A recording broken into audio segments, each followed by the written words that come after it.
Et cette ville, c'est la deuxième des Pays de la Loire en population. Angers, 150 000 habitants.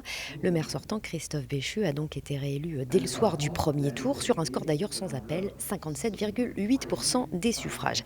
Sa réélection officielle n'a pas eu lieu dans la salle du conseil municipal habituel, mais dans le parking souterrain de l'hôtel de ville, beaucoup plus vaste.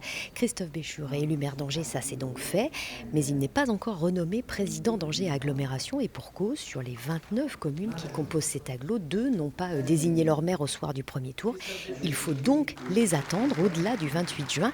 Et ça, c'est un vrai problème pour Angers, mais aussi pour beaucoup d'autres villes, car c'est au niveau de ces intercommunalités que beaucoup de choses se décident, notamment au niveau économique, si importante dans cette période. D'où l'urgence dont parle Christophe Béchu pour installer ces intercommunalités. On l'écoute. On voit bien qu'il y a une crise sociale pour laquelle on a besoin des communes et des CCS, mais il y a aussi, sur le plan économique, sans doute demain, à accompagner, à relocaliser un certain nombre de choses, à accompagner les filières courtes. Plus vite on installe les agglos, plus on peut contribuer de manière efficace à un plan de relance.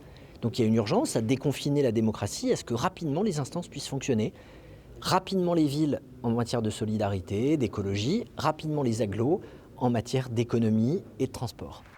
Christophe Béchu, encore peu connu au-delà d'Angers, mais ça pourrait changer dans les jours à venir, car le nom du très Macron-compatible maire d'Angers, qui a quitté les Républicains et qui a souhaité publiquement la réussite du chef de l'État, son nom circule régulièrement pour intégrer un nouveau gouvernement.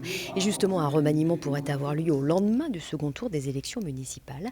Un second tour que vous pourrez largement suivre, bien sûr, sur France 3, à travers des débats dès le 15 juin et une soirée électorale au soir du second tour, le 28 juin.